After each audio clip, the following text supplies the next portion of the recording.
بسم الله الرحمن الرحيم. أعوذ بالله السميع العليم من الشيطان الرجيم. بسم الله الرحمن الرحيم وبه نستعين.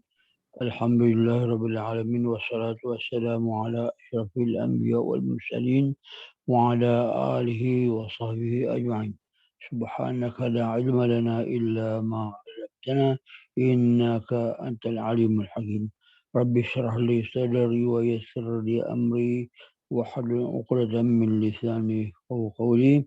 أيها الإخوة والأخوات, sahabat-sahabat, saudara pengusi, saudara Ismail, seterusnya kepada pendengar sekalian. Assalamualaikum warahmatullahi wabarakatuh. Alhamdulillah, tapi dulu anak-anak minta maaf. Suara anak ni pun sebenarnya kalau nak rekod pun tak sedap dah. Suara umur 80 ni dia kata orang dia pecah. Suara yang pecah. Baik, InsyaAllah pada malam ini kita nak memperkatakan sedikit sebanyak berkaitan dengan At-Talmud. Ana duk baca Talmud ni bahasa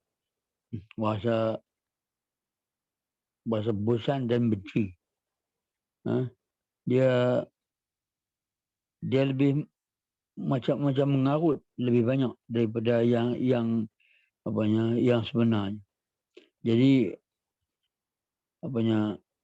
firman Allah Subhanahu wa taala yang berbunyi yuharrifunal kalima an mawadhi'i.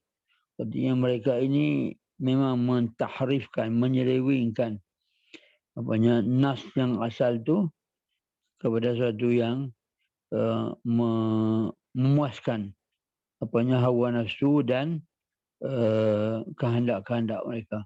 Ini memang kerja orang Yahudi. Begini. Sebelum anak nak pergi kepada Talmud ni, anak lebih suka anak bercakap beberapa perkara lah, khusus mengenai dengan orang-orang Yahudi, Israel dan Zionis secara umum.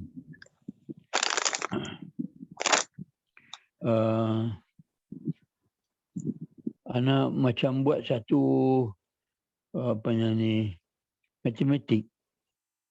matematik agama,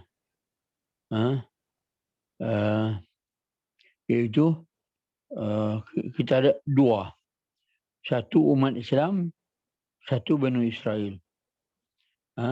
Banu Israel ni kita bermula daripada mana? Daripada Nabi Sulaiman. Kita campurkan Nabi Sulaiman ni, kalau kita anggapkan Nabi Sulaiman ni satu angka, kita campur lagi dengan satu angka yang di bawah, Nabi Daud, Musa, Isa, campur lagi dengan At-Taurah, campur lagi dengan Al-Zabur, campur lagi dengan Al-Mazamir, campur lagi dengan Al-Injil, campur lagi dengan Tarbiyah, campur lagi dengan masa dan zaman. Jadi kita totalkan kita satu perolehan angkanya ialah al-kufru wal ghadab min Allah. Hasil pungutannya ialah kekufuran orang-orang Yahudi wal ghadab min Allah, kemurkaan daripada Allah Subhanahu wa taala. Berbanding dengan orang Islam, iaitu kita bermula daripada Muhammad, kita campurkan Al-Quran, kita campurkan dengan At-Tarbiyah, kita campurkan dengan masa, hasilnya ialah al-iman war ridha min Allah. Iman dan keridaan daripada Allah Subhanahu wa taala. Sebab Rasulullah SAW seorang saja. Berbanding dengan kaum Banu Israel ni berapa para nabi. Itu yang disebut. Masih banyak lagi yang tidak disebut oleh Allah Subhanahu wa taala. Minhum man qasasna wa minhum man lam naqsus. Ada di antara para nabi yang kami kisahkan, kami ceritakan, dan ada di antara para nabi dan rasul yang kami tidak kisahkan. Baik, ini ialah kedudukan ataupun nilai nilai orang-orang Yahudi, nilai orang Bani Israel itu sendiri.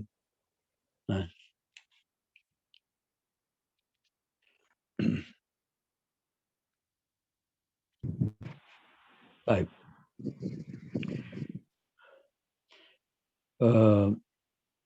Sayyidina Umar radhiyallahu anhu telah berkata, "Nahnu qaumun a'azzana Allah bil Islam. فمهما ابتغينا العزة في غيره أذلنا الله." Allah Subhanahu Wa Taala telah memuliakan kita dengan Islam. Apapun kita cari kemuliaan ini selain daripada Allah Subhanahu Wa Taala, selain daripada Islam, azallana Allah. Allah Subhanahu Wa Taala melecehkan kita, menghinakan kita. Ini kita nak ataupun kita teringat balik ataupun kita letakkan kata-kata Sayyidina Umar ini dengan tindakan negara-negara Arab yang melakukan at-tasbi' ataupun normalisasi, bersangka baik, membuat hubungan diplomatik dengan kaum Yahudi.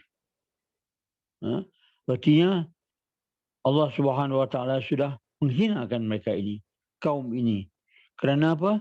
Kerana mereka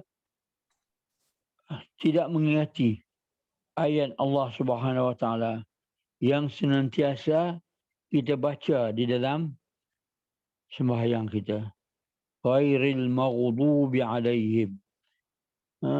Yahudi ialah satu bangsa yang dimurkai, yang dikutuk dan dilaknat oleh Allah Subhanahu Wa Taala. Bila kita berbaik sangka, berhubungan dengan mereka, berarti kita sudah berbaik sangka dengan manusia yang dikutuk dan dikufur dan dimurkai oleh Allah Subhanahu Wa Taala. Ya. Ni saya ana nak hurai panjang sikit ni mengenai dengan normalisasi ini. Bila kita membuat hubungan diplomatik, bukan kita lah, artinya umat Islam seperti di negara Arab ini, dia merupakan satu dosa besar. Dengan arti kata kita berpekak atau bangsa itu berpekak dengan peringatan Allah Subhanahu Wa Taala. Sedangkan hadis Rasulullah, ayat Al-Quran banyak memperingati kita. Seperti ayat Allah Subhanahu Wa Taala, ghairil maghdubi alaihim waladdallin. Baik. Seperti juga dengan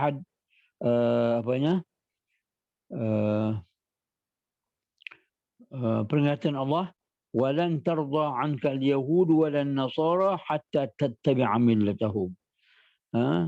Mereka ini tidak akan redha dengan kamu kecuali setelah mana kamu mengikuti jejak langkah mereka. Kecuali setelah mana kamu mengikuti agama mereka, manhaj hidup mereka. Baik.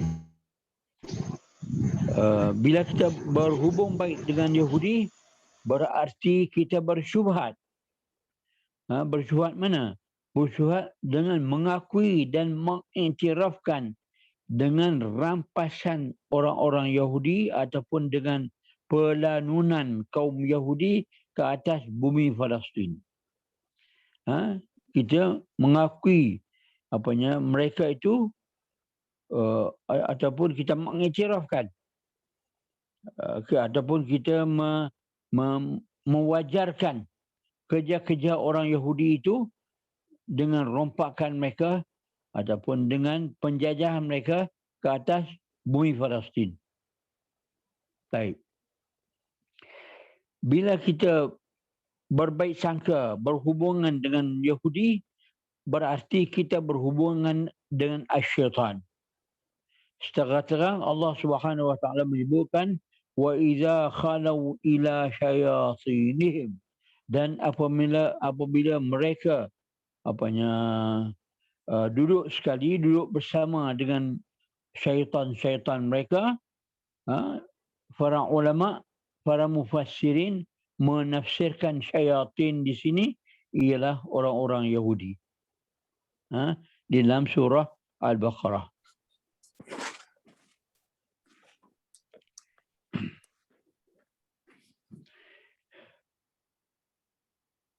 Sepatutnya kita ini bukan berbaik-baik dengan mereka, tetapi kita berjuang untuk menghalau mereka ini keluar daripada bumi Palestin dan mengirim mereka ini kembali balik ke negara-negara yang mereka datang dahulu.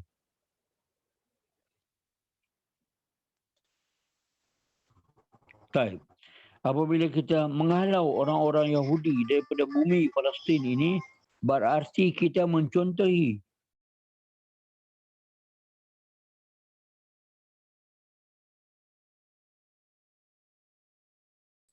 surat termit.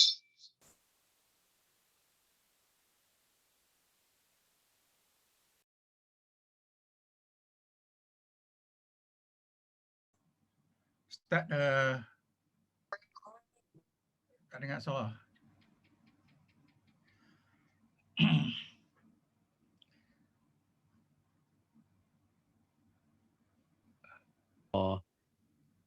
Ya Allah. Daripada awal tadi ya? Tak dengar? Dah, baru ya. Baru ya? Ya. Allah. Dia handphone ni pasal tu hal juga.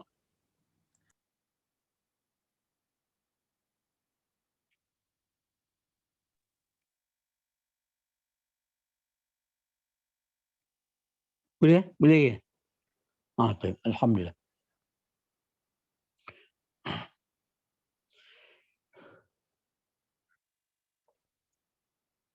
Baik.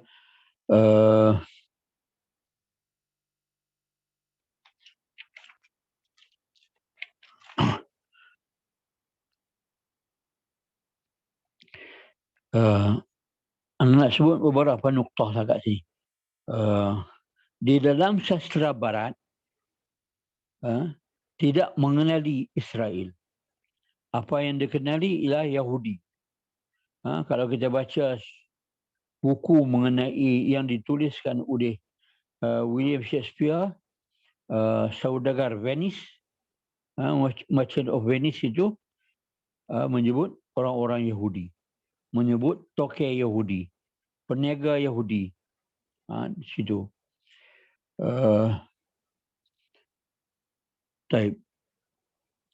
Noktah satu lagi ialah bahawa orang-orang Kristian ini tidak mungkin akan bercerai ataupun berpisah daripada orang-orang Yahudi.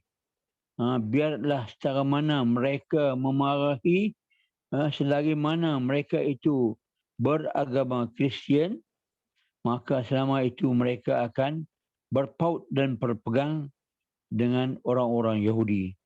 Kerana buku ataupun buku suci mereka, kitab suci mereka yang disebutkan sebagai Bible itu, dia mengandungi dua bahagian. Satu dikenali dengan Bible ataupun dengan Al-Ahdul Qadim. Al-Ahdul Qadim iaitu Old Testament. Dan satu lagi ialah New Testament yang dikenal sebagai kitab Injil.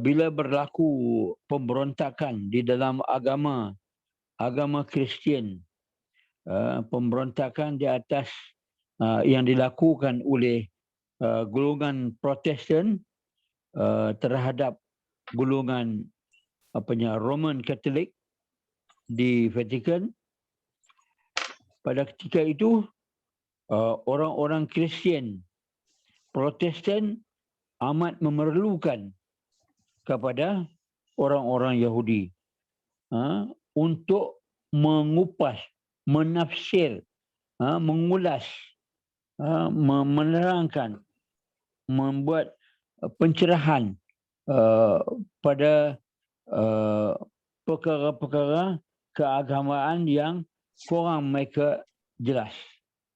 Sebab selama ini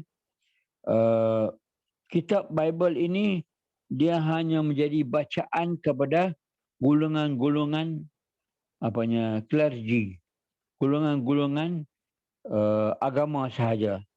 Tapi setelah mana berlaku perpisahan Protestan daripada agama Katolik, daripada sekti Katolik, maka mereka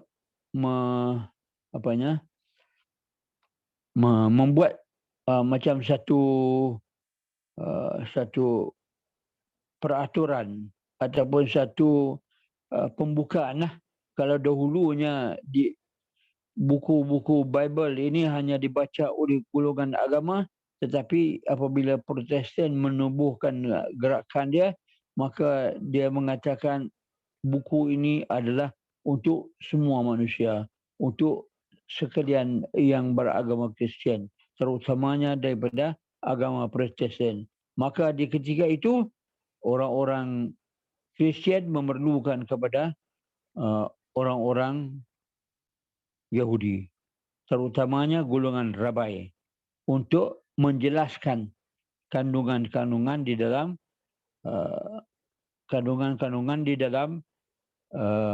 kedua-dua buku, iaitu Al-Ahdul Qadim, banyak Old Testament dan New Testament. Begitu. Ana teringat balik bagaikan hubungan orang Yahudi dengan Kristian ni bersabit berhubung kait dengan buku agama mereka ni seperti dengan cerita kartun di dalam dalam TV Cat Dog. Nanti pernah tengok tak Cat Dog ni? Dia satu kepala anjing, satu kepala kucing. Samalah dengan Yahudi. Jadi Yahudi dengan Kristian ni dia macam seekor, tapi dia dua kepala. Satu kepala anjing, satu kepala kucing. Dia tak boleh dapat berpisah di antara dua ni. Begitulah lebih kurang gambaran kalau kita nak kaitkan ataupun kita gambarkan kedudukan Yahudi dengan orang-orang Kristian. Baik.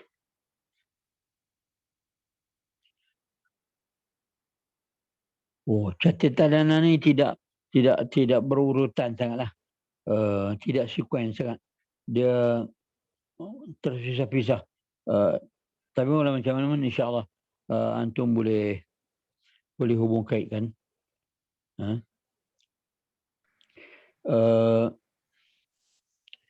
Seorang tokoh pemikir Perancis yang bernama Roger Garaudy yang sudah memeluk agama Islam, alhamdulillah, dan sudah pun meninggal dan wafat.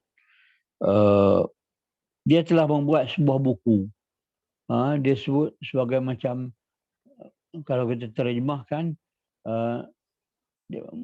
tribunal, dia mahkamah terhadap orang-orang Yahudi yang membuat angkara yang banyak di dalam sejarah ada dan di dalam kehidupan bermasyarakat mereka di dalam masyarakat Eropah. Jadi dia telah menulis buku ini, Muhakamah As-Sahyuniyah Al-Israiliyah. Dia tribunal terhadap orang Zionis dan Israel di Perancis.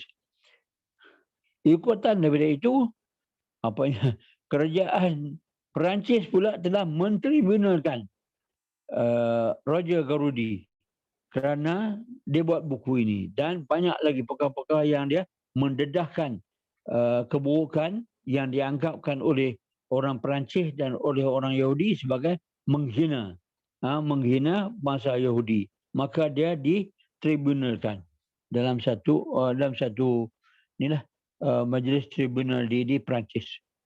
Dan dia telah membuat sebuah buku mencatatkan bagaimana dia ditribunalkan.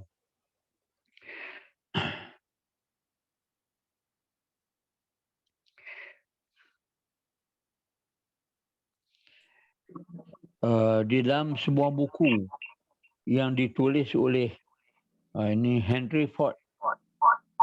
Henry Ford ni dia seorang pengusaha Amerika. Dia telah menceritakan banyak keburukan Yahudi tapi alhamdulillah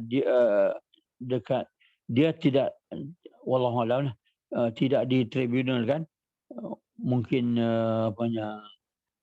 dia seorang watak dan peribadi yang kuat, wallahualam besar di Amerika. Maka dia terselamat daripada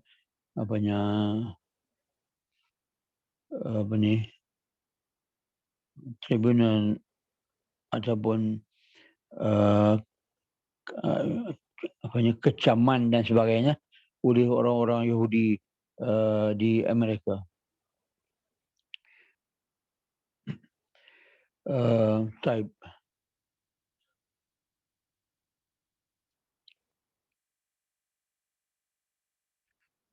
Sebenarnya penempatan Yahudi ini mula-mulanya bukan di Palestin. Dia banyak cadangan. Di antara cadangan untuk menempatkan kaum Yahudi ini oleh bangsa-bangsa Eropah yang dikepalai oleh Inggeris lah dengan Perancis. Di antaranya ialah Uganda.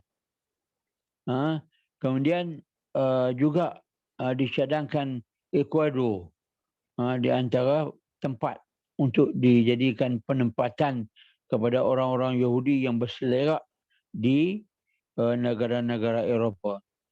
Tetapi akhirnya dipilih Palestin ni, mungkin dia ada hubung kait dari segi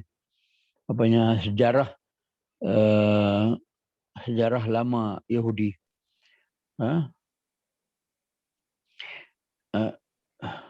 Nak dibawa pindah orang Yahudi ini keluar daripada Eropah ni sebenarnya kerana Barat sendiri pun dah berasa muak dan loya dengan kehadiran orang-orang Yahudi di dalam masyarakatnya. Yahudi ini berulang kali dihalau daripada beberapa negara Barat.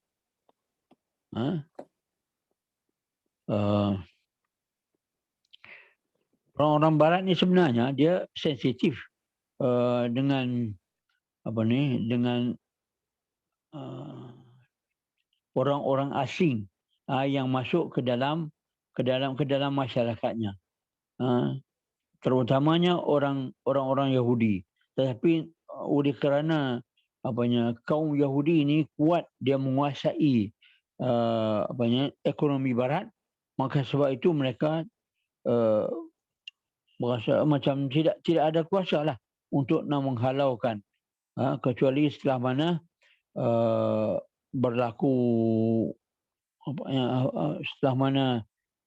berlaku persetujuan di antara keseluruhan negara-negara Barat untuk membawa pindah orang-orang Yahudi ke suatu tempat yang lain. Lebih-lebih lagi apabila berlakunya Perang Dunia yang pertama dan yang kedua. Itu kesemuanya menjadi landasan lah untuk membawa pindah kaum-kaum Yahudi ini daripada negara Barat.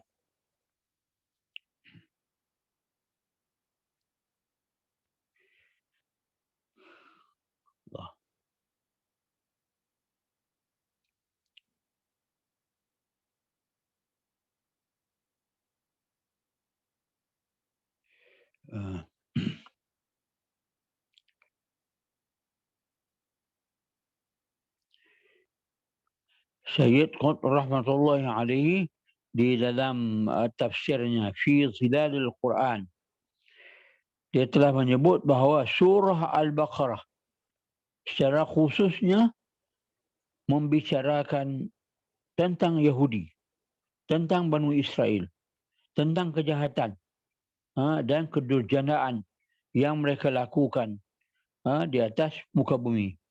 Selain daripada surah Al-Fatihah itu sendiri yang merupakan pembukaan kepada Al-Quran dan menjadi surah pembacaan di dalam surah wajib pembacaan di dalam setiap rakaat kita, maka yang menyebut secara khusus kaum Yahudi sebagai golongan yang dimurkai oleh Allah Subhanahu wa taala, surah Al-Baqarah dengan panjang lebar membicarakan khusus mengenai dengan kaum Yahudi. Walaupun di dalamnya terdapatlah tajuk-tajuk yang lain, tapi yang paling pokok sekali pembicaraannya ialah mengenai dengan orang-orang Yahudi.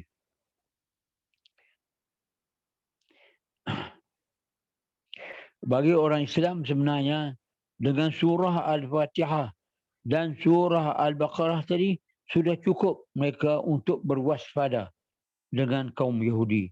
Kerana apa? Kerana diperingatkan oleh Allah Subhanahu wa taala, dan kita memperingatkan diri kita apabila kita membaca pada setiap rakaat di dalam salat kita. Nah. Baik.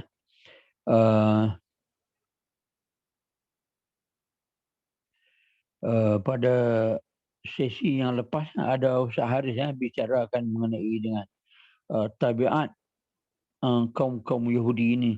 Anda nak ulang balik 2, 3, 4 perkara, iaitu sifat mereka ini seperti ad-difaq, sifat hipokrasi, dan sifat al-ghadru, suka menipu, memperdayakan orang. Kemudian al-kasib, berbohong, berdusta, aklul haram, mereka memakankan perkara yang haram, perkara yang haram, seperti mana disebutkan oleh Allah Subhanahu wa taala, kamu diharamkan untuk untuk memancing pada hari Sabtu, tapi mereka pancing, maka makanan mereka itu makanan yang haram. Dan demikian juga dalam perkara-perkara yang lain, mereka memperdayakan orang-orang ni selain daripada orang Yahudi melalui dengan amalan-amalan riba. Kata mereka, riba dengan goyim ini, dengan orang bukan orang Yahudi adalah halal. Yang haramnya ialah dengan orang-orang Yahudi. Dia cara dia.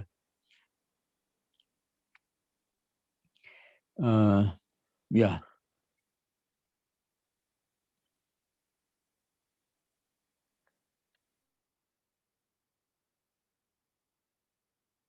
Baik. Allahu Akbar.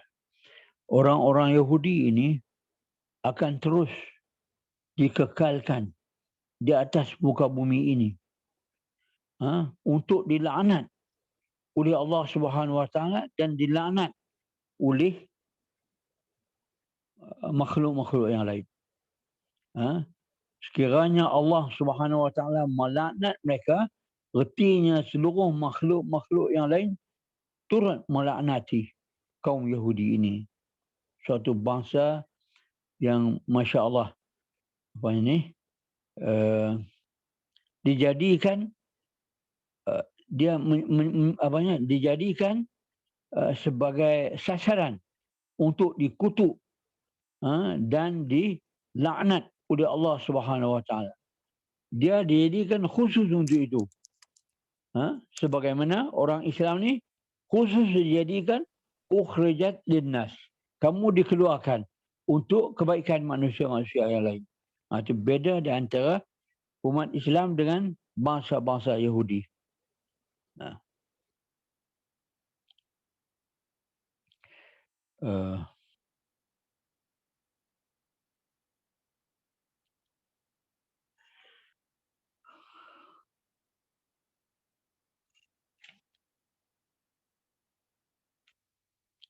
Kejap lah.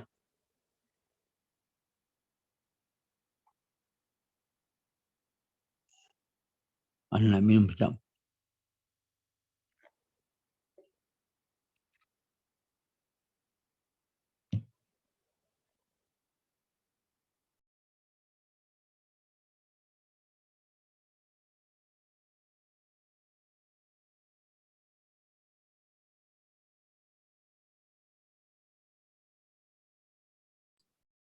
So sebentar tunggu start. Ni ada pengumuman sikit. Minta semua yang hadir pada malam ni untuk sesama kita isi borang yang disediakan. Isi borang Google Form. InsyaAllah. Yang dekat kat ruangan chat.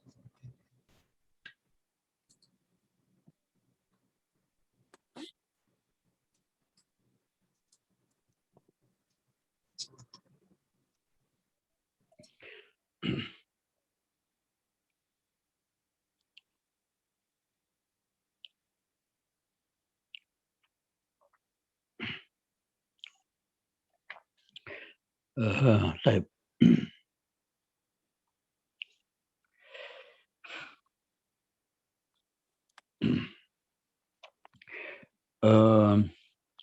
Orang Yahudi ni, dia Bani Israel ini yang ada sehingga hari ini, Tuhan mereka ni dia ada dua nama. Kerana dia kaum Yahudi ni dia ada dua kelompok. Satu kelompok yang duduk di pesisiran pantai lautan Mediterranean. Satu lagi satu kelompok yang disebutkan sebagai gulungan kampung yang duduk di sebelah selatan. Mereka ini penduduk dekat dengan bukit-bukit ataupun di tanah-tanah dataran, mengembala kambing dan sebagainya. Mereka yang duduk di sebelah utara, Tuhan mereka dinamakan dengan sebagai Yehovah. Mungkin Yahu tu, Yehovah itu ialah nama bagi Tuhan orang Yahudi yang duduk di sebelah selatan ataupun yang duduk pesisiran lautan Mediterranean. Mereka ini lebih dekat dengan orang-orang Itali, lebih dekat dengan orang-orang Eropah. Yang satu lagi ialah orang-orang Yahudi yang duduk di sebelah selatan. Tuhan mereka dikenal sebagai Elohim. Mungkin Allah ini dekat dengan Allahumma, Allah, dekat dengan nama Allah.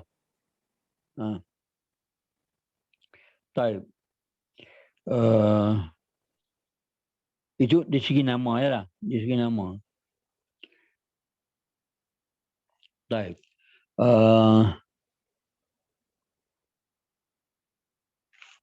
Ada satu noktah lagi, perseteruan di antara Israel dengan Iran ni yang seperti kita duk tengok, kita mengikuti perkembangan melalui berita dan sebagainya. Israel cuba menyekat dan menghalang supaya Iran ini tidak memiliki senjata nuklear. Sebenarnya ini adalah perseteruan yang lama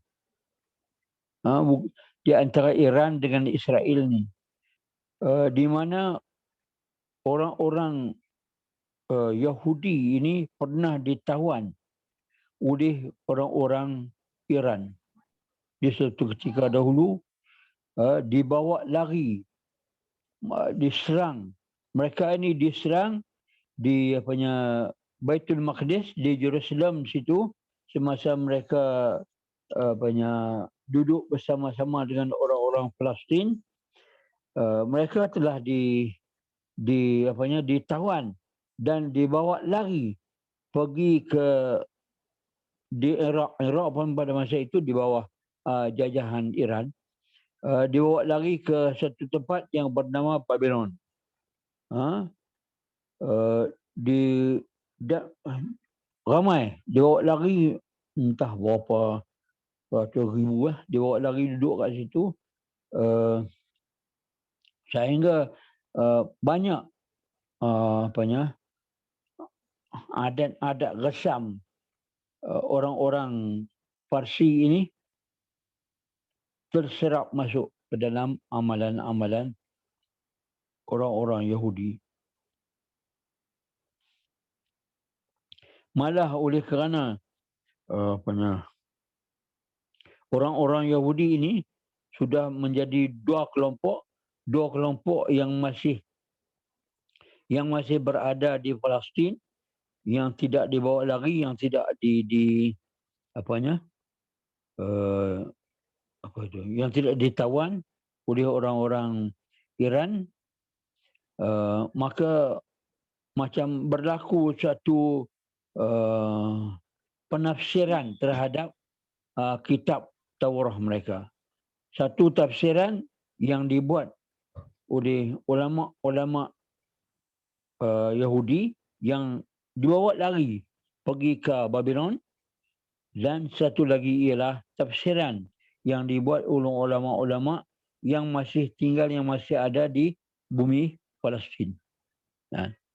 Mereka ini telah ditawan ataupun mereka ini diserang semasa pemerintahan Bakhtasarsar. Bakhtasarsar ini seorang raja yang gagah perkasa yang memerintah Parsi pada ketika itu.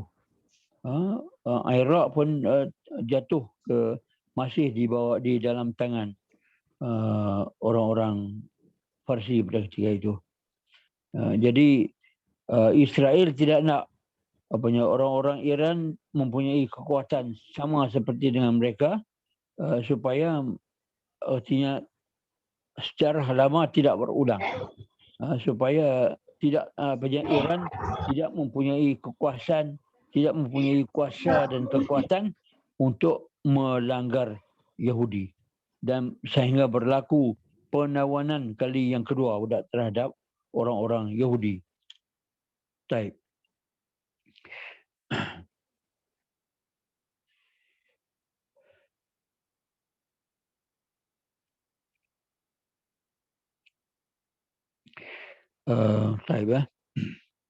Kitab Taurah dikenal sebagai At-Taurah Al-Musawiyah. Taurah ini telah hilang daripada masyarakat Yahudi beberapa kurun yang lama. Selepas 1000 tahun barulah tampil seorang Yahudi yang bernama Ezra. Wallahu alam, apakah dia ini seorang yang dikatakan Muzair yang disebutkan di dalam Al-Quran itu, wallahu alam lah. Kita tak pastilah. Beliau telah mula mengumpul balik semula kitab Taurah ini daripada ingatan-ingatan orang Yahudi. Sehingga kan Nabi Musa alaihissalam sendiri pun mereka tidak tahu di mana tempat ataupun di mana kuburnya. Apatah lagi dengan kitab Taurah yang asalnya memang bertulis, yang disebutkan di dalam Al-Quran, di dalam satu lauh, di dalam satu kepingan. Apabila Musa marahi apa yang berlaku ke atas kaum Banu Israel, dia melempar, mencampak lauh tadi. Jadi itu membuktikan bahawa kitab Taurah ini asalnya bertulis. Kemudian yang bertulis itu pun hilang di dalam tempoh 1000 tahun. Bukan suatu tempoh yang singkat. 1000 tahun. Lepas itu baru buku kembali balik oleh seorang tokoh Yahudi.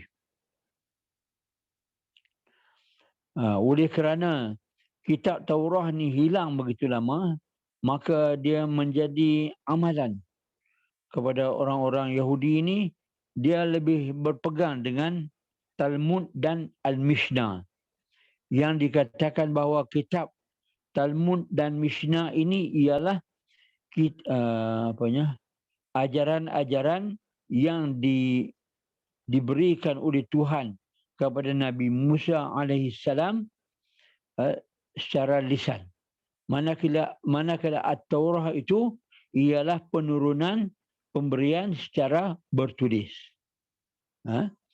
Orang-orang Yahudi lebih menyanjung kitab Talmud dan kitab Al-Mishnah ini daripada At-Taurah.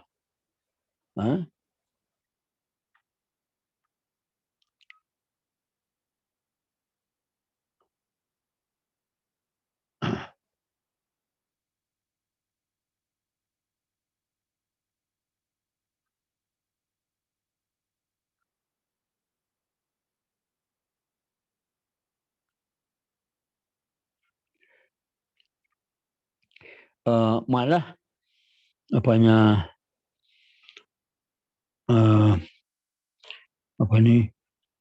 seorang rabai, yang bernama Ruski Hacham ni rabai Yahudi telah memesan kepada orang-orang Yahudi dengan katanya, wahai anakku, renungilah kata-kata Hacham ini lebih daripada kamu merenungi kepada syariat Musa, iaitu kitab At-Taurah. Kamu hendaklah mempelajari kitab Talmud dan kitab Mishnah ini lebih daripada apa yang kamu pelajari daripada kitab At-Taurah. Ya. Baik.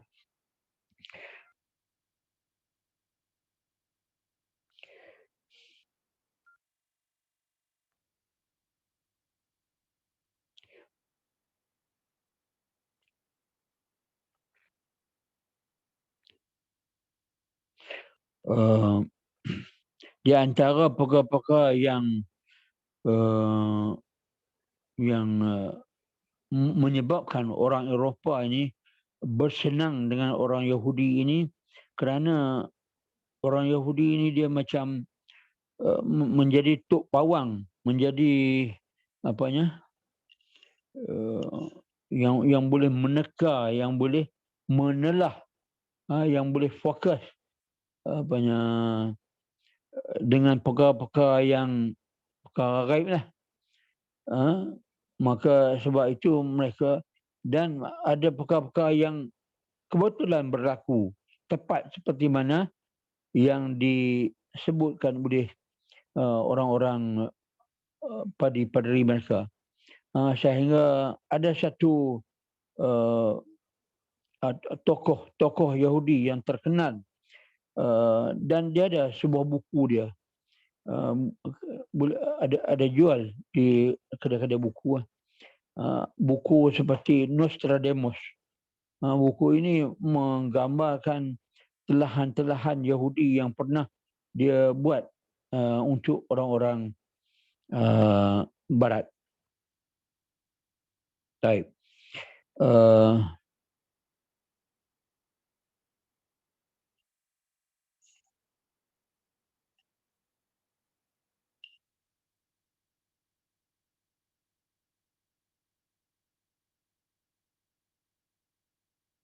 Ya, anak-anak ada kerja sikit.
Tak apa. Minta maaf. Ha?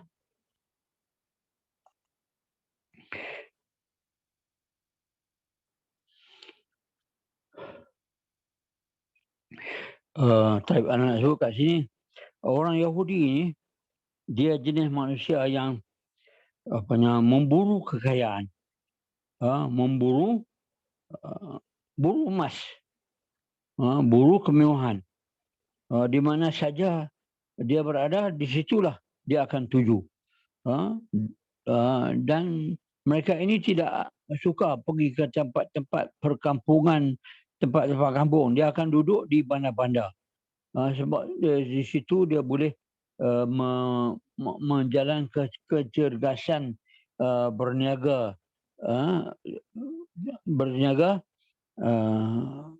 dengan bangsa-bangsa yang lain. Sebab itu kita tengok dia duduk di Madinah. Semasa di Madinah tu macam mana dia memperdayakan orang-orang di situ sehingga seluruh kekayaan masuk ke dalam tangan dia. Kebun-kebun kurma, tamar, anggur dan sebagainya sudah dimiliki dan diperdayakan. Dia menipu helahkan dengan kabilah-kabilah Arab. Baik. Semasa dia berada di Eropah pun demikian juga. Kemudian apabila berlaku pembukaan Amerika, dia cepat-cepat dia lari pergi ke Amerika. Hari ini pula dia lari-lari pergi ke Emirates. Dia pergi ke Dubai. Bangunan-bangunan tersergam yang ada di Dubai dan yang berada di Emirates itu sebenarnya ialah milik-milik orang-orang Yahudi. Sebenarnya orang Arab yang berlaku normalisasi pada hari ini sebenarnya bukan hari ini baru dia mula. Dia sudah bermula lama lagi setelah mana dia melaburkan, dia menggunakan kekayaan dia untuk membeli aset-aset orang Arab yang berada di Emirates dan berada di Dubai dan di tempat-tempat yang lain. Satu perkara lagi, orang Yahudi ini ialah orang yang cintakan kekayaan, cintakan emas. Dan sudah pasti orang yang sukakan kekayaan ini orang yang takut mati. Orang yang tidak mau mati. Sebab itu mereka kalau berperang pun kalau dia atas tank, askar yang berperang dengan kereta kebal akan dirantai kaki-kaki mereka ke kereta kebal yang mereka pandu. Ini terbukti semasa peperangan dengan kerjaan dengan Mesir. Mana-mana tank Yahudi yang hangus terbakar, didapati drivernya berikat kaki. Dengar dikata supaya dia jangan lari keluar daripada kereta kebal mereka. Baik, orang-orang Yahudi ini tak mungkin ataupun mereka ini boleh melawan dengan mana-mana bangsa. Mereka boleh menipu dengan mana-mana bangsa. Tapi mereka akan kalah dengan satu kaum, dengan satu bangsa yang bernama Palestin. Di dalam kitab-kitab At-Taurah dan kitab-kitab yang lain banyak menceritakan peperangan yang berlaku di antara Yahudi adalah peperangan di antara mereka dan orang-orang Palestin. Dan insya-Allah orang-orang Yahudi yang sedang berlawan atau orang-orang Gaza, walaupun dia di dalam bilangan yang kecil, tapi itu satu pertanda bahawa inilah kaum yang pernah mengalah orang-orang Yahudi satu ketika dahulu. Ini yang membuatkan orang-orang Yahudi tidur tak nyenyak. Mereka senantiasa berwaspada dengan kaum. Dalam kitab mereka disebut sebagai Palesit, iaitu Palestin.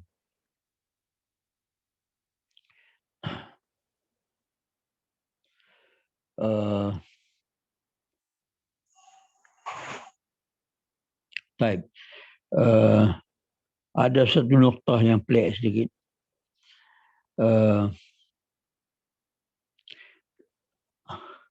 Amalan-amalan orang-orang Yahudi ini, kerana kira dengan amalan-amalan agama lain, dia lebih dekat dengan Islam.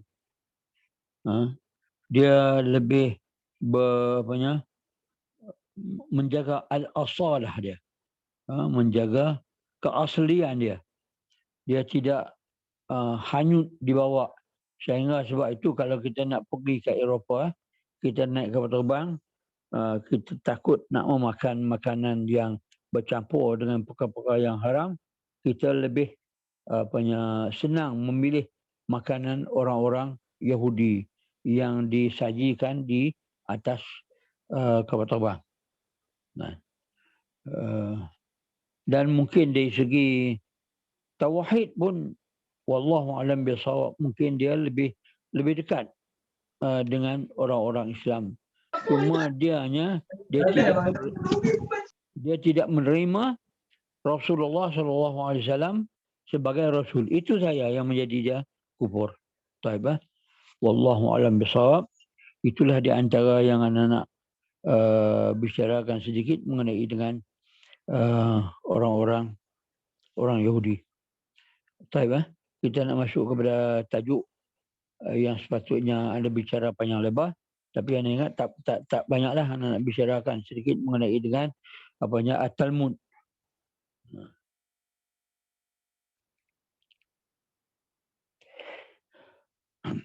Seorang Yahudi yang bernama, ini kita masuk dalam tajuk Taurat, kitab At-Talmud lah. Talmud ni ada orang memberi makna, menafsirkan dalam bahasa Arab atau dalam bahasa Melayu, belajarlah. Talmud arti makna belajarlah, ta'allam, belajarlah kamu. Itu makna dia secara harfiah.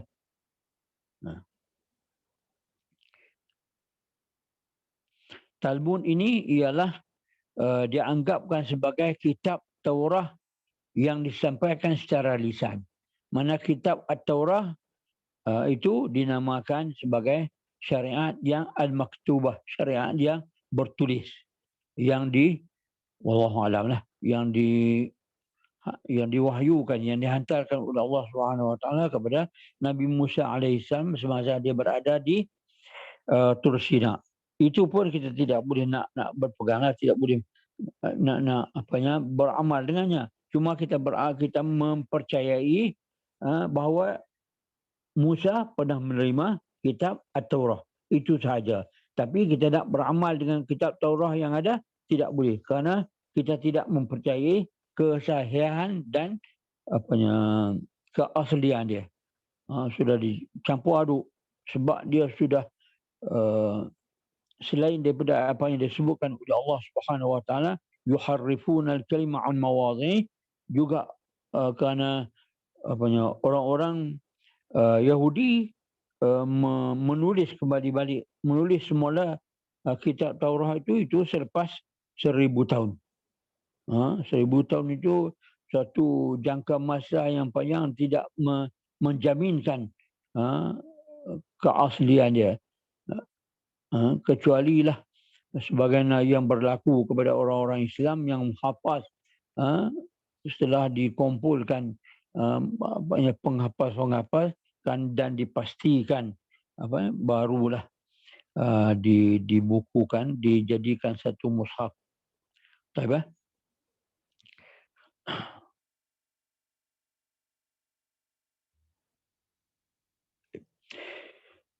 Mengikut orang-orang Yahudi, bahawa kitab At-Taurah ini, kita nak sebut Taurah sikit. Kitab At-Taurah ini diturunkan kepada Musa. Kemudian Nabi Musa menyampaikan kepada seorang tokoh yang bernama Yusha. Kemudian daripada Yusha ini dihantarkan kepada Kibar. Kibar ni dalam bahasa Inggeris mungkin disebut sebagai elder. Elder ni para hakim bijak pandai. Bijak pandai Yahudi. Kemudian daripada bijak pandai baru diturunkan kepada para anbiya. La ilaha illallah. Ini suatu perkara yang pelik. Kemudian daripada ahli bijak pandai, hakim-hakim mereka ini barulah disampaikan kepada nabi-nabi orang-orang Yahudi. Kemudian nabi-nabi ini pula barulah menyampaikan kepada rijalul kanisah, kepada orang-orang gereja.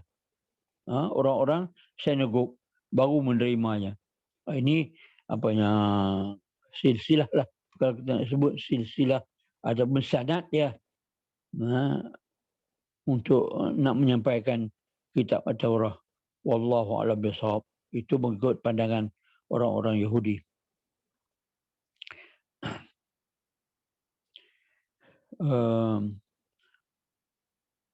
Orang Yahudi dia menyebut dengan katanya manusia tidak mungkin hidup dengan roti. Roti itu ialah At-Taurah. Tetapi boleh perlukan kepada bahan lain seperti kata-kata Allah sebagai kaedah dan sebagai hikayat-hikayat, iaitu Talmud. Talmud berperanan menjaga bangsa Yahudi dan agama Yahudi. Kekekalan bangsa Yahudi disebab adanya Talmud, sebagaimana kekalnya Talmud di tangan orang-orang Yahudi. Dia lebih mempercayai dengan Talmud yang ditulis oleh para ulama dia, sedangkan Taurah itu dianggap satu perkara yang secondary, ataupun perkara yang sampingan saja bagi mereka. Baik.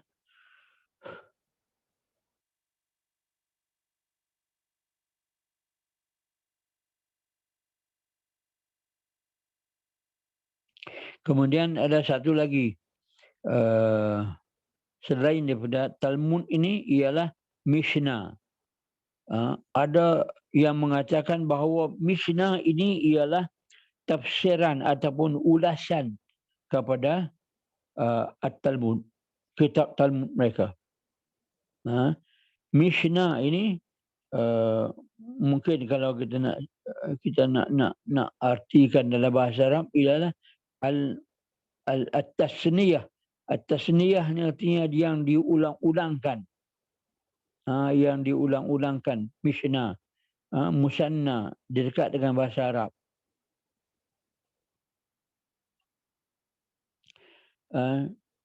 Itu maknanya yang diulang-ulang pembacaannya. Tapi oleh kerana bahasa Ibri ini banyak terpengaruh dengan bahasa Aramaik.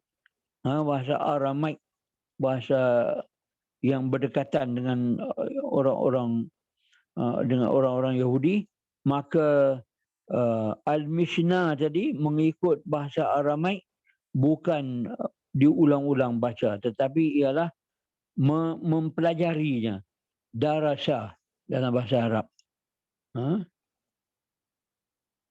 Kemudian dia terus berkembang lagi. Mishnah ini ialah dirasatus syariah asy-syafawiyah, ialah mempelajari syariat-syariat yang secara lisan, yang disampaikan secara lisan.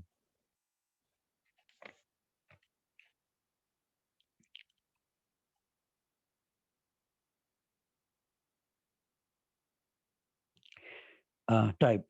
Talmud ini juga dibahagi dia ada dua version.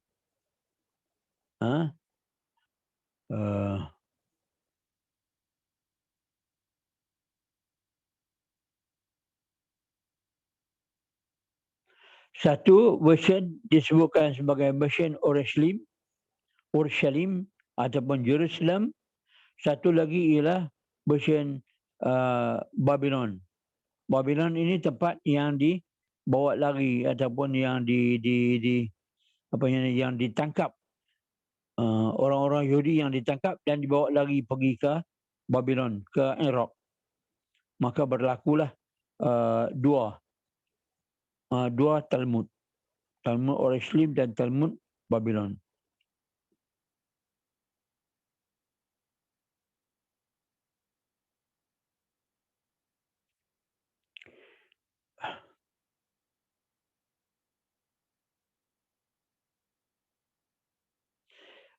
Talmud Babil ini 30% mengikut kajian 30% ialah cerita-cerita dongeng-dongeng.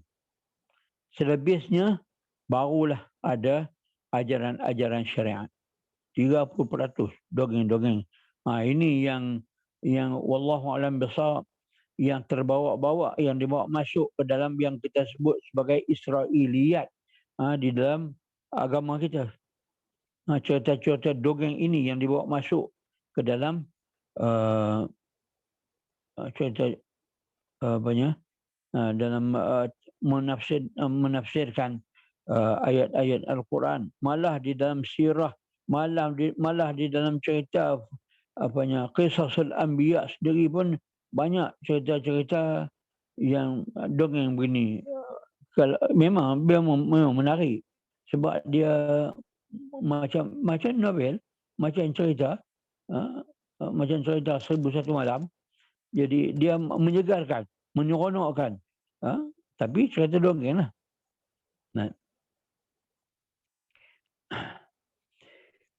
Talmud ini ditadwinkan ataupun dibukukan, dituliskan balik semula mengikut beberapa fasa, beberapa era.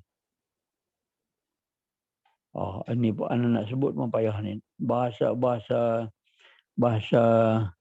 Bahasa Ibri ni. Satu dikenal sebagai era At-Tana'um.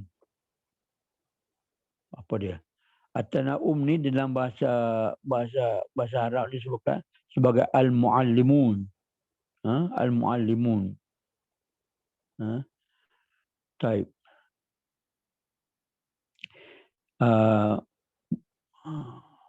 Penulisan ini dibuat oleh seorang Yahudi yang bernama Yahuda Hanas. Kemudian mari pasal yang kedua pula, iaitu dikenal sebagai era Amuraim. Amuraim ini kalau dalam istilah kita mungkin Al-Mutakallimun, orang yang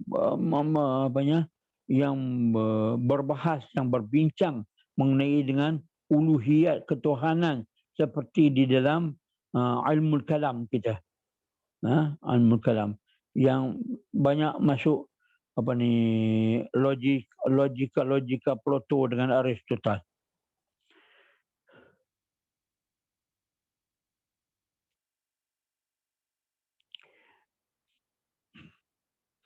Ya.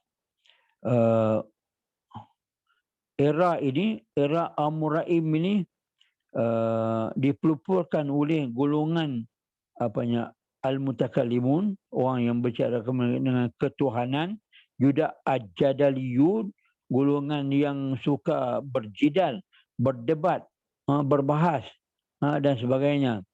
Mereka ini kebanyakannya tinggal di Iraq dan di Palestin. Kemudian golongan yang ketiga ialah dikenal sebagai Asyaburaim. Syaburaim ni dalam bahasa Arab disebut sebagai Al-Mufakkirun, golongan educated, golongan yang mempunyai ilmu. Dan mereka ini membuat ulasan dan membuat huraian terhadap kitab ini. Kemudian mari yang keempat pula ialah Asru Al-Ghadunim. Ya ilaha illallah. iaitu ulama-ulama yang masyhur, yang mereka ini lebih mirip kepada kejiwaan, ataupun kita di sini kita sebut sebagai golongan as-sufi. Mereka ini juga dalam disebut sebagai Yahudi Hasidim. Hari ini pun ada golongan Hasidim ini, tapi mereka sudah tidak banyak, dan ada berlaku baru ni satu pemberontakan di kalangan golongan-golongan Hasidim ini kerana ada ajaran-ajaran yang tidak sesuai dengan mereka.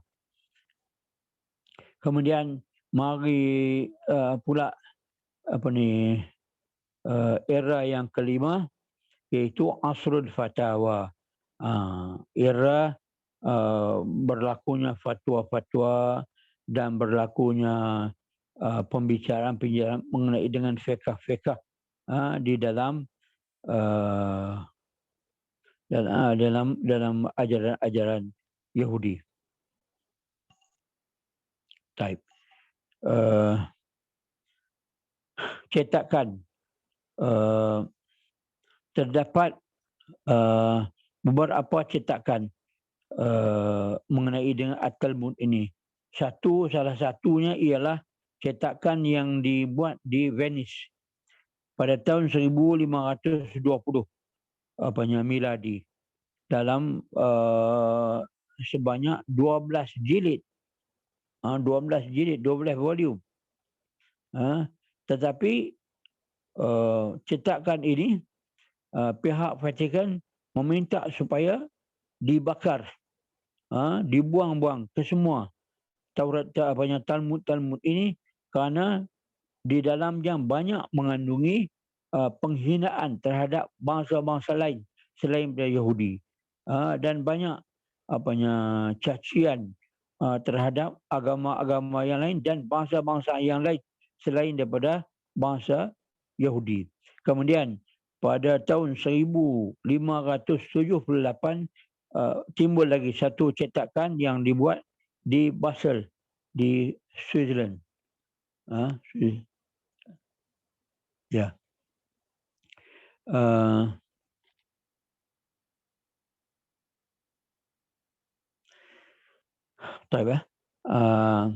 Yang terakhir anda sebut kat sini, perbezaan di antara dua Talmud, seperti yang kita sebut tadi, Talmud Babili yang ditulis di Babylon, dan satu lagi Talmud yang ditulis di Palestin yang disebut sebagai Talmud Oreslim.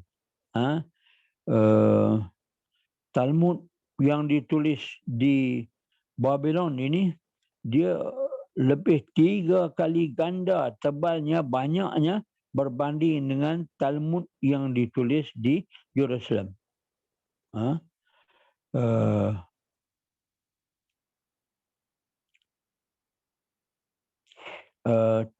Talmud yang ditulis di Babylon ini banyak membicarakan ataupun banyak dia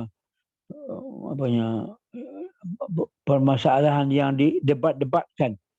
Dia banyak masalah falsafah di dalamnya berbanding dengan apa yang ditulis di Jerusalem di Palestin.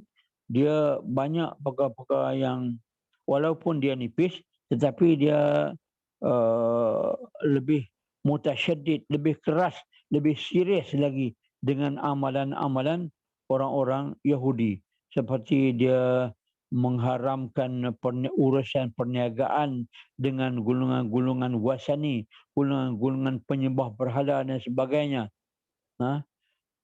Dan banyak lagi ajaran-ajaran yang ketat yang pernah diamalkan oleh orang-orang Yahudi. Ini terdapat di dalam buku Talmud yang ditulis di Oreslim ataupun di Palestin. Wallahu a'lam bishawab. Itulah di antara yang anak sampaikan mengenai, banyak lagi tapi anak malas nak bacalah Talmud ni. Tak banyak yang memberikan Dia hanya sekadar menceritakan buku-buku amalan-amalan orang-orang Yahudi saja. Dan satu benda yang pelik ni lagi, orang Yahudi ni dia ada dua mazhab.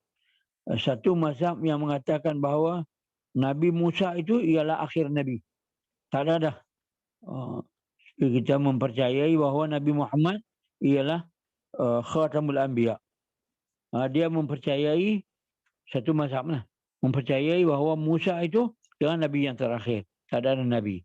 Satu lagi ialah satu mazhab, Nabi Musa itu bukan Nabi yang terakhir.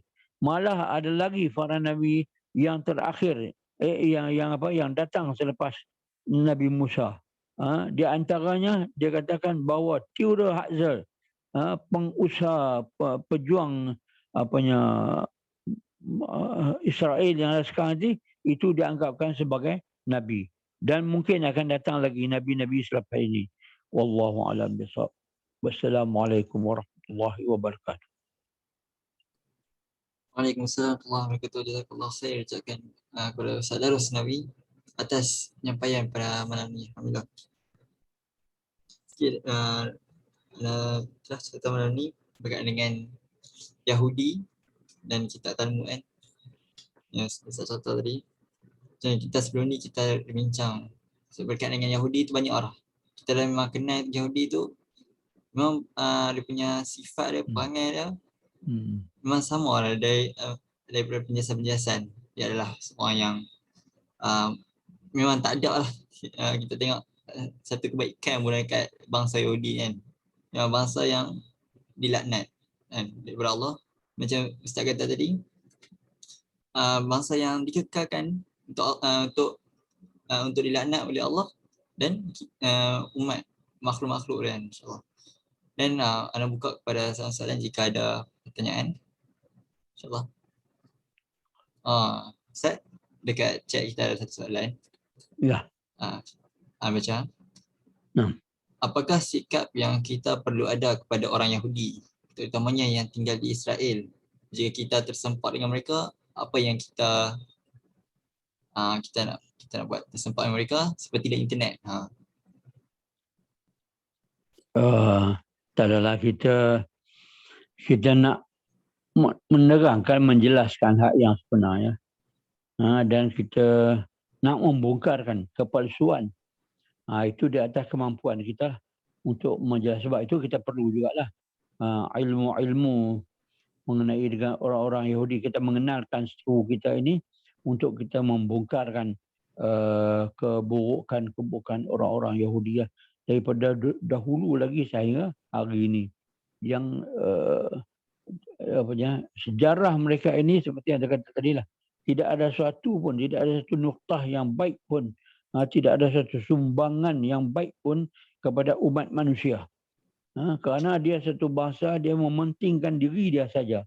Jadi ini yang kalau kita tersempat berjumpa ataupun dalam internet lah, khususnya kalau berjumpa tepi jalan tu, tak ada apa yang kita nak buat kan. Tapi kalau kita terjumpa, jadi kita ada kesempatan sebenarnya. Kalau dalam internet untuk kita nak rat, kita nak tolak balik pandangan-pandangan dia. Dan orang Yahudi sehari-hari ni pun, dia sebenarnya dia tak berani kalau interface kita katakan. Kita nak buat satu perbandingan agama secara terbuka, dia tak berani. Bukan dia saja, agama-agama yang lain pun kalau kita berdepan, insya-Allah, sebab kita selama ini memang pendukung kebenaran daripada Allah Subhanahu Wa Taala.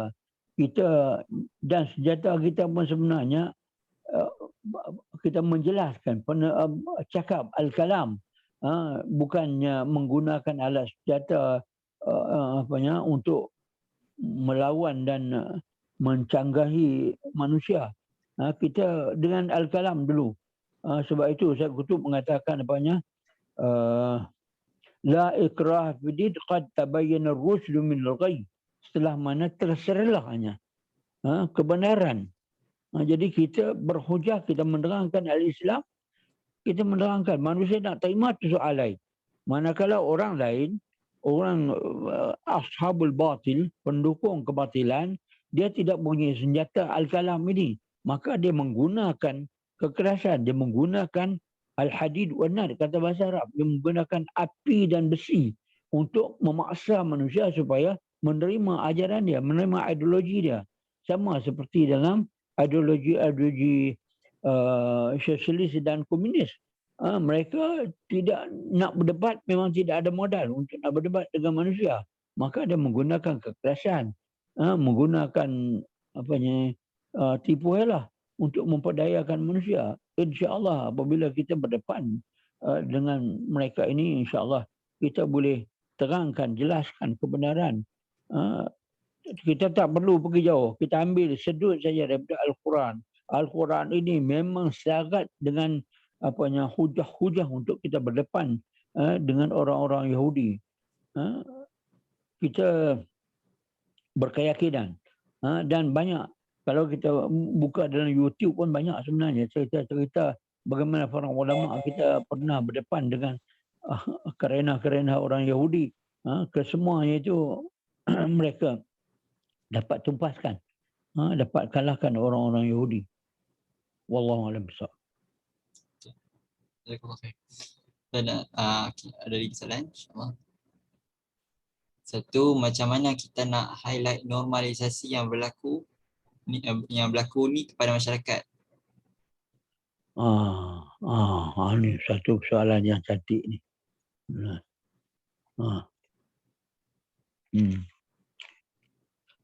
Normalisasi yang berlaku pada hari ini sebenarnya, kalau di kalangan orang Melayu lah, orang Islam di Malaysia lah, mungkin orang Islam di Indonesia ataupun di rantau ini,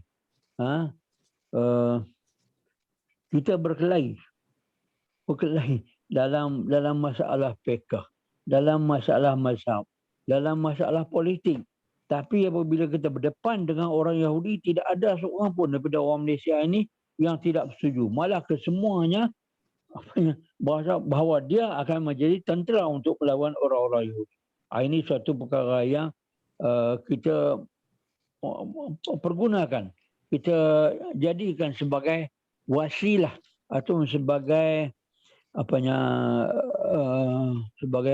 sebagai konsep, sebagai premis untuk kita mencantumkan orang-orang Islam lah yang ada kat Malaysia ni terutamanya. Wallahu a'lam, orang kafir anda tak tahulah. Tapi orang Islam kalau yang ada kat Malaysia ni, marilah jenis sufi mazhabnya macam mana apa benda pun, aswaja ke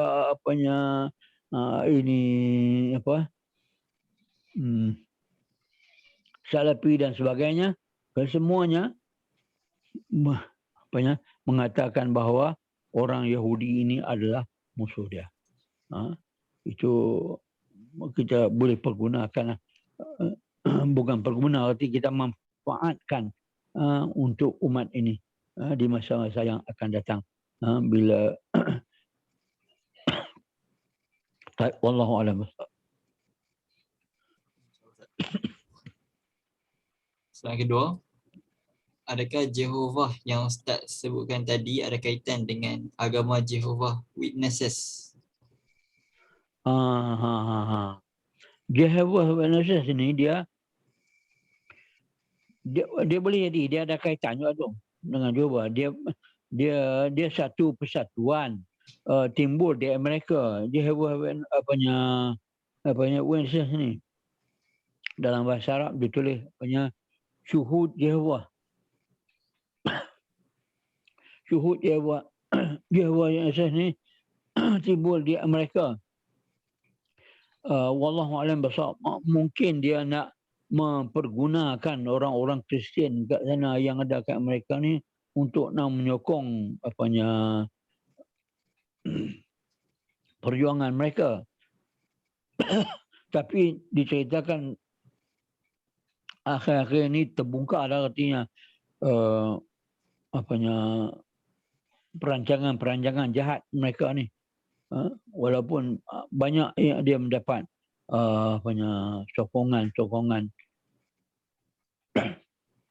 di Amerika ni. Satu perkara yang pelik juga, dia banyak timbul mari, iyalah bukan Amerika lah, tempat-tempat yang lain. Bila benda-benda yang sesat ni, dia akan timbul benda-benda yang sesat yang lain.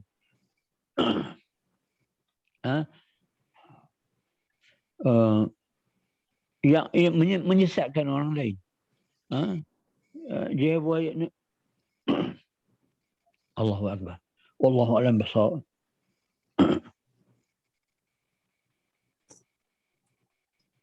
Tu ada satu lagi Ustaz. Ya.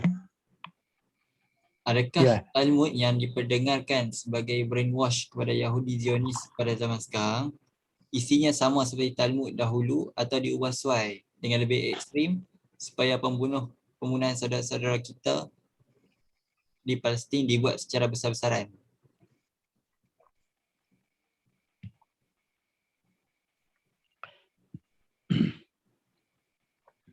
Dia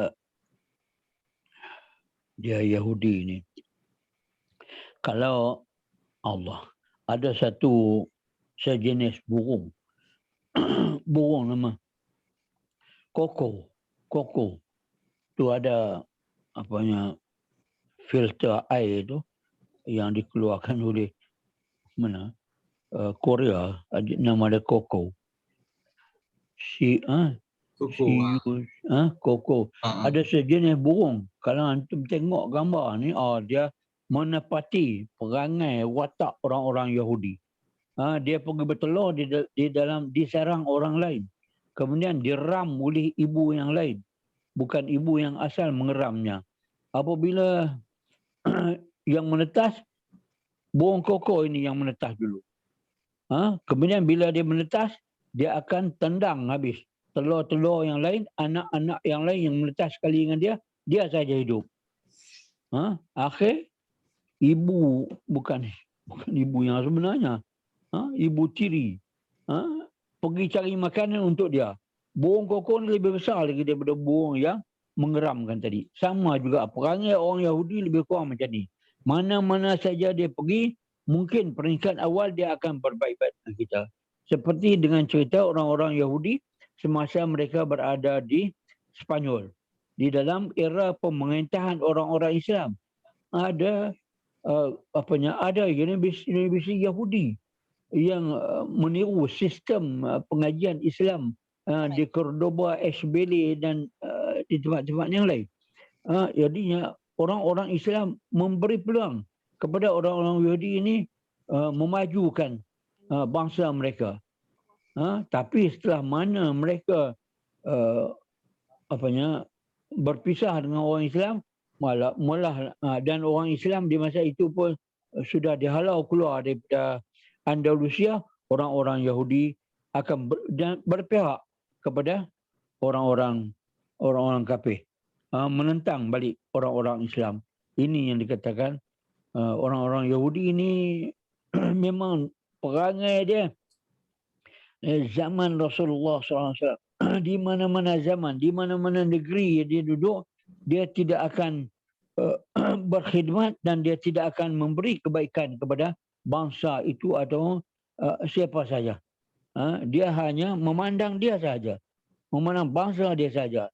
Hari ini satu gerakan di kalangan orang-orang Yahudi, dia nak memastikan keturunan bangsa Yahudi melalui DNA. Dia sudah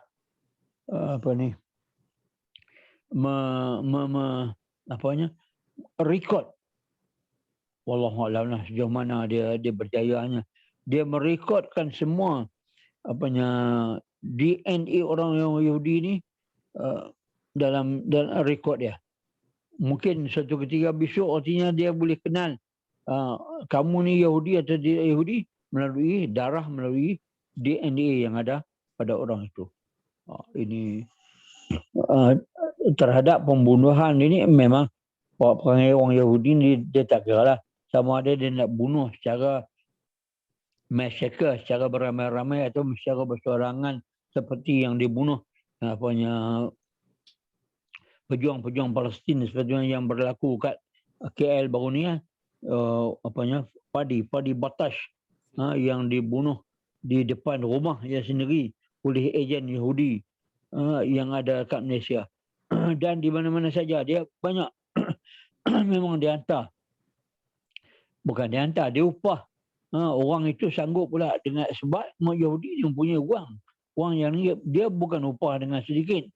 Dia upah artinya orang itu boleh menjadi kaya. Lepas tu tak kira lah orang tu nak mati soal lain. Soalnya dia boleh melaksanakan plan dia. Wallahu a'lam bishawab.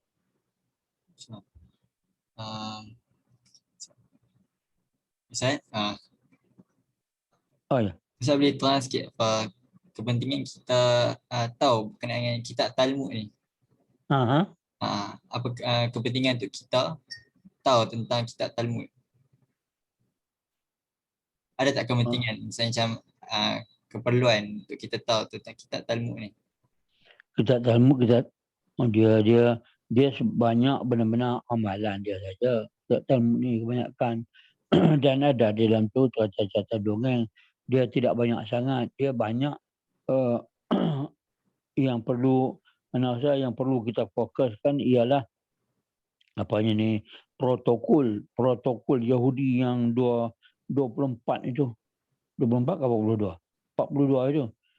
Yang kita perlu kita belajar, kita ingat dan kita boleh berwaspada. Ini dia khitah perancangan orang Yahudi di dalam sektor mana? Dalam sektor pembuatan, dalam sektor penyiaran, dalam sektor pendidikan, dalam sektor perniagaan dan sebagainya. Semua tu dia berangkumi dan kita tengok benda tu memang berjalan. Jangan kita nak sekat, wallahualam. Kita tidak mempunyai suatu jentera ataupun kita tidak mempunyai suatu perancangan. Kita tidak mempunyai suatu tenaga yang tersusun. Itu kelemahan kita. Ya sepatutnya kita ni boleh mengatasi orang-orang Islam. Tapi oleh kerana jatuhnya khilafah Islamiyah di Turki itu yang menyebabkan umat Islam menjadi lemah. Sebab itu Al-Ikhwan di antara ajarannya ialah khilafah Islamiyah. Nak kembali balik kepada khilafah Islamiyah. Selagi mana kita tidak boleh kembali balik kepada khilafah Islamiyah, selama itulah umat Islam ni akan dibuli dan akan dijengkal mukanya oleh bangsa-bangsa yang lain. Bukan bangsa Yahudi saja. Bangsa lain yang lemah, yang hina, yang menyembah lembu, menyembah berhala pun boleh menghina umat Islam. Dan umat Islam pun ada yang terikut-ikut dengan perancangan orang kafir. Wallahu a'lam. Salah satu lagi mungkin yang terakhir kot. Ya. Ustaz, bagaimana untuk menghadapi kenalan yang memandang normalisasi sebagai satu tindakan yang tidak salah dan wajar dilakukan demi keamanan? Dia berkata begitu kerana dia tidak mengetahui waqiah yang berlaku. Jadi bagaimana untuk menghadapi manusia macam ni, Ustaz? Wallahualam. Ana rasa program yang kita adakan ni di antara channel lah, di antara saluran yang boleh kita boleh buka minda umat Islam terutamanya. Mungkin benda ini hilang tidak ada di kalangan umat Islam di seluruh dunia. Sedangkan Sayyidina Umar berkatanya, yang qaddu ural Islam urwatan jilun nasha'a fil Islam wa lam ya'rif al-jahiliyah. Akan termuka ikatan Islam satu demi satu dengan adanya satu generasi umat Islam yang tidak mengenali musuhnya. Musuh sudah disebut oleh Allah Subhanahu wa taala, ghairil maghdubi alaihim. Sudah berapa dah 1400 tahun sehingga hari ini kita duk mengulangi, umat Islam mengulangi ayat-ayat ini, tapi kita mengulangi tidak menyedari hakikat yang sebenarnya. Siapa dia al-maghdubi alaihim? Sebutan Allah yang disuruh oleh Allah SWT bukan hanya sebagai sebutan begitu saja, tapi suatu sebutan yang harus diamali, yang seharusnya dihayati. Ini yang menjadi parahnya umat Islam yang ada pada hari ini. Dia ambil ilmu itu, knowledge itu sebagai knowledge ya. Bukan knowledge itu untuk suatu tindakan. Sedangkan ilmu dalam Islam ini tidak ada yang dikatakan ilmu lil ilmi, seni untuk seni, ilmu untuk ilmu, tak ada. Yang dikatakan al-fiqhu itu, fiqh itu ialah peraturan untuk diamalkan. Bila menemukan fiqhus salah, fiqh mengenai ilmu mengenai dengan salat, bukan artinya untuk kita mengetahui atau ditampal kat dinding untuk kita tengok, kita belek begitu saja. Tetapi ialah sesuatu yang harus dipraktikkan daripada ilmu fiqhus salah tadi, fiqhus zakah tadi. Dan diberikan juga ilmu-ilmu yang lain. Apatah lagi ilmu mengenai tafsir ayat-ayat Allah Subhanahu Wa Taala, memang dituntut, dipinta supaya kita mendalami dalam bidang ini dan kita sampaikan balighu anni walau ayah. Kita tahu sebanyak ini, kita mesti sampaikan kepada orang-orang kita. Ini sepatutnya kita banyak majlis kita ini, kita harus perluaskan, harus diadakan di dalam setiap majlis. Harus ada satu siaran TV yang boleh kita pancarkan, bukan hanya kat Malaysia saja, tapi kita pancarkan seluruh dunia dengan berbagai bahasa supaya umat Islam menyedari, oh ini sebenarnya seru. Manusia yang datang di atas muka bumi ini, dia merasakan bahawa dunia aman dan tidak ada seru, itu adalah manusia bodoh. Manusia bodoh. Manusia tidak tahu, tidak sedar bahawa dunia ini bahawa pertumbungan di antara al-haq wal batil ini madin ila yaumil qiyamah. Pertumbungan di antara al-haq wal batil. Pertumbungan di antara kebenaran, antara kita dengan kuasa kufur, suatu yang akan berterusan sehingga hari kiamat, sehingga berlakunya kiamat. Bukan hanya satu ketika, artinya kita tidak boleh relax, kita tidak boleh berehat, nak kena terus menerus siap siaga dengan peralatan, siap siaga dengan ilmu pengetahuan, siap siaga untuk bekerja, bukan relax duduk berehat saja. Artinya orang yang mempunyai ilmu ni harus menyampaikan ilmu jadi kepada orang yang tidak tahu. Ini tugas dah. Tugas antum ni, anak-anak muda yang ada pada hari ini harus mewarisi ilmu-ilmu ini dan mesti disampaikan kepada ikhwah-ikhwah kita, kepada saudara-saudara kita, adik-adik kita, orang yang seangkatan dengan kita, supaya mereka juga mempunyai, oh ini dia sebenarnya